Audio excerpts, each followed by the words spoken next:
everyone. It's your girl, Robin. And Saeed. And we are joining you from the Virgin Voyages Resilient Lady. We are on a 7-day Southern Caribbean cruise. And today we are going to talk about our experience at the Italian restaurant on board called the Extra Virgin. Thank you. I was about to call it olive oil. I knew it was something related to olive oil. That's part of it, but Extra Virgin. Yes, Extra Virgin is the name. And just to give you a quick recap of how the restaurants work on Virgin Voyages, it is a little unique experience to cruising. You don't have the main dining room. You have basically multiple specialty restaurants, but they are included in your fare, and you just have to make reservations. So this is one of the reservations. This is actually, you said it was one like the popular. Yeah. So there's 6 restaurants that you have to reserve if you want to eat there at some point. And for Extra Virgin in particular, at least for our sailing this week, there's no more availability. And when we're recording this is Monday. Ship doesn't get back to where we came from until Saturday. So do the math if you want to. Well, we were going to the restaurant on yesterday. So we went Sunday. So on Sunday, which was really the first full day of the sailing on the 7-night cruise, there were no more. For all reservations for Extra Virgin in particular were fully booked. Sunday, Monday, rest of the week. So unless somebody would have canceled.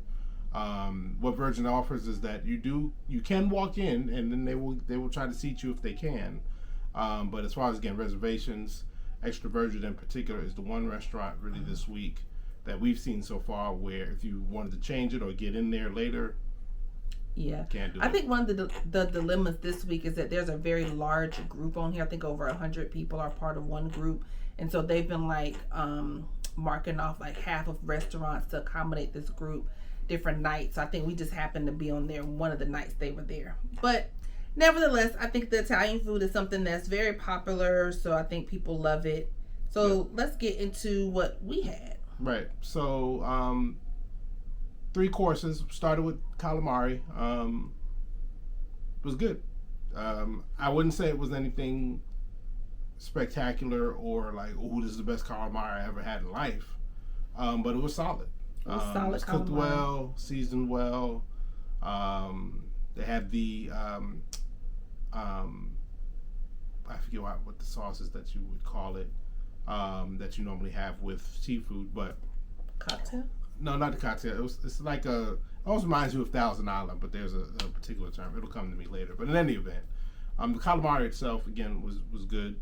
And one thing, and you'll see these in the videos, the other videos that we'll do. They do a good job, I think, of portion size. So it's not like they try to overwhelm you with, just a plate full of stuff. They try to portion out. You can always order more if you want. But I think they do a really good job of not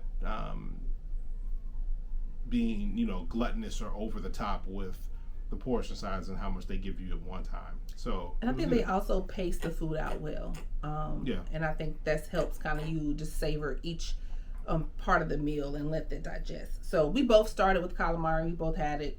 I agree with you 100% about that. It was solid. The next dishes course. What I had, I actually ordered 2 from this category. I ordered the eggplant parmigiana, which is actually, they made it vegan by making the mozzarella cheese vegan. So I do have some food sensitivities. I do try to avoid dairy, egg, and almonds as much as I can. It's not an allergy, but I do try to minimize those. So I've been trying to try some of the vegan options just to see how it is. So a lot of the vegan options I tend to try because I know it's not going to have cheese. It's not going to have the egg. Even though I do still eat meat. But the eggplant parmigiana was probably my least favorite vegan option that I've had so far. Everything else was very good. And I think it's not because it wasn't a good dish. I actually never had eggplant parmigiana at all. But I'm also really not a big fan of a lot of vegan cheeses. And the mozzarella cheese just didn't do it for me. It tasted like it was not real cheese. Right. So I kind of just scraped that off. But it was like good. It was good flavors, good, like a good number of vegetables. But I'm a texture type of person, and it wasn't my favorite, like I said. But I've been trying to try a lot of the vegan options, just to see. The second thing I had was the grilled Mediterranean sea bass. And that was really good. I enjoyed that. It was seasoned very well. It came with some gold potatoes, Yukon gold potatoes, lemon, and roasted fennel. And it was good. I really enjoyed that meal. That made up for the eggplant parmesan. What about you, babe? So for me, the two dishes I got as my mains were both pasta. One was the pappardelle ragu, and then I got what they call oxtail agnolotti, which probably would remind you of maybe something like a ravioli type pasta as far as the shape and how they make it. The pappardelle was good. It was a ragu, so pappardelle, as far as the type of pasta, is kind of a long, thick. Think of like a really long egg noodle, kind of in that way. And so, but it was good. It was flavored well. The ragu was a combination of beef and pork. The sauce. So no real issues there. Again, I think the biggest thing with that was a good portion size, to where it was filling, but it was good. The oxtail agnolotti, probably the best dish I had. That was your favorite dish? At Extra Virgin. One, I like oxtails just in general, so not ashamed. And so the fact that they have figured out how to pull the oxtail meat and get it stuffed up into some pasta was, chef's kiss. And so, again, it was good. It was flavored well. The sauce was like a tangerine sauce. That was good. It kind of gave like that little extra citrus sweetness. Right, which was different. And then they actually had beef tendon crisp. Now, I didn't have any, one because I didn't. It looked like pork rinds, to be honest with you. I tasted it. It was good. It had a lot of flavor. I was not expecting it the way it looked. It looked like it was just air, like it was made of nothing, but it was very flavorful. So, so overall, I would say of the three dishes, between the calamari, the pappardelle, and the oxtail agnolotti, the oxtail dish I think definitely was top, for this go around as far as Extra Virgin overall. So it was good. I mean, I couldn't complain. It was good. And as we mentioned earlier, they give you really decent size, like manageable portion sizes. But if you want more, you can ask more. So I was like, he said it was so good, the oxtail. I wanted to taste it, so we had a second order so that we could share that. And we split that. We split that one, and it was really good. It had a lot of good flavors. The meat was seasoned so very well, and it was tender. It was like I said. Yeah. It was good. And so I think for me, I also, even though that wasn't like one of the main dishes I first ordered, I would say that's probably my favorite, the one I would recommend, just because it's different. I think everything else you could find at an Italian, any regular Italian restaurant or seafood restaurant, but I felt like that dish was unique. And had a lot of different flavors that elevated it. Mm-hmm. So that would be my recommendation, definitely. Right. And unique is not always good. Sometimes you try new stuff and it doesn't come together. But that worked well. Mm-hmm. That one did. So, and then last was the desserts. And so, Robin, I'll speak for me first. So I got what's called an affogato, which is basically, an ice cream that has coffee in it, and you can also then add liquor if you decide. I guess it's more considered like a gelato. Like a gelato. Well, there's two types. So there's a gelato or a sorbet. You can pick which type of frozen, treat, if you will, that you want to pick. So I went with the gelato, and so it's gelato. Then they pour, and you pick your flavor: vanilla, chocolate. Pick vanilla. So they then poured espresso in it, and also you have toppings, which could be pine nuts, There are about 5 different topping options that you can pick from. And you can either stop there, or if you want to elevate it, they then also had some different alcoholic options that you can pour in as an additional item. So in my case, I went with the vanilla gelato with the espresso, pine nuts, just to add some texture as the topping. And then for my liqueur, I actually added Bailey's, which most people heard of, Bailey's cream. It was decent. My only kind of the 2 demerits I might have had, one primarily was that it melted like right away. So by the time the gentleman, our server, made everything, like half the gelato was already melted. So that just kind of was like, dang, But that's probably because I imagine it was more fresh, like right. Gelato, so it didn't have, I guess, whatever preservatives to make it stay frozen. To stay frozen longer. Yeah. So that kind of was a bit of a downer. And then to be honest, I'm also comparing in my head to the ice cream shop that's on the ship as well, Lick Me Till Ice Cream. And I've had their gelato a couple of times, and that's been really, really good. So probably, you may say unfair, so put in the comments if you had both. Affogato, probably I could have probably left it, to be honest with you. Other people may love it.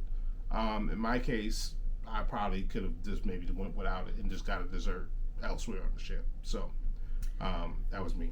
And for me, the desserts have been my most exciting favorite part, because I am dairy and egg free, or try to minimize both of those. My dessert options are very limited most of the time.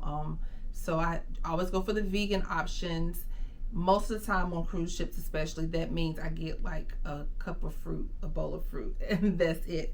But they've had, each restaurant has had a vegan option for dessert, and it's been like a good option, like something they actually put thought into. It's not just something thrown together like fruit with vegan whipped cream or something like that. So this particular one, I didn't eat a lot of it because it actually had almonds in it, and that's something I also try to minimize. But I still wanted to taste it. So it was a chocolate olive oil cake, and it kind of reminded me, kind of like the texture was like a bar, like a breakfast bar, but it had a good taste. It was candied almonds, and then it had red wine poached pears.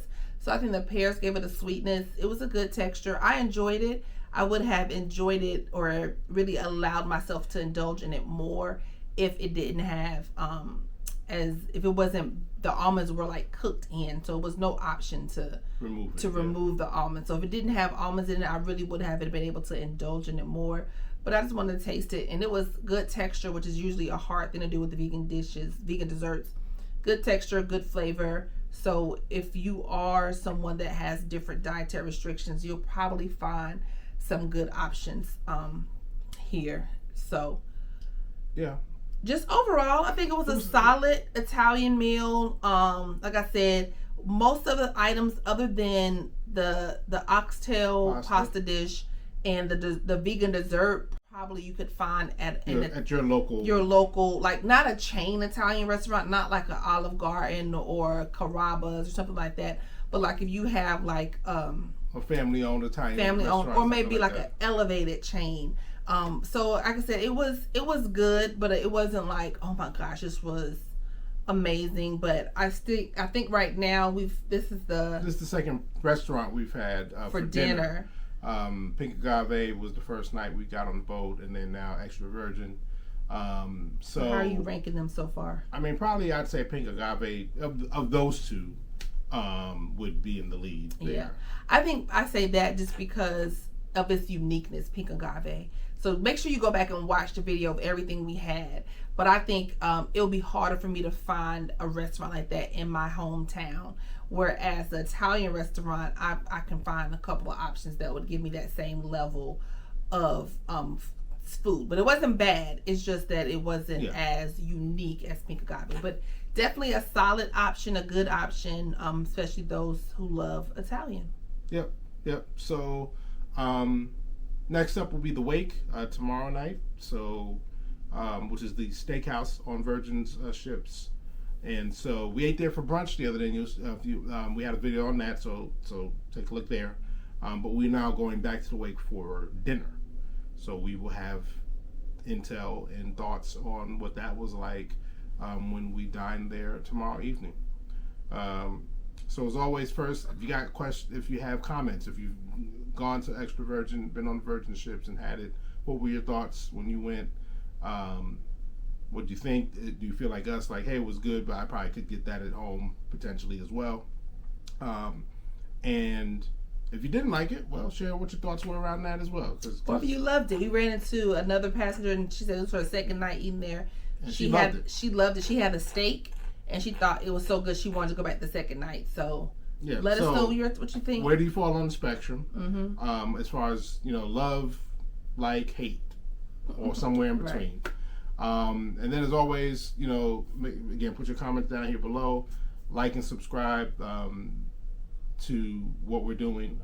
We really, appreciate your support. And like I said, our next step will be the wake, so we will have our thoughts and a review on that here coming up in the coming days. So we're still floating. Tomorrow's Curacao, so we're looking forward to that. And so as always, we appreciate you, and we'll see you in the next video. Peace.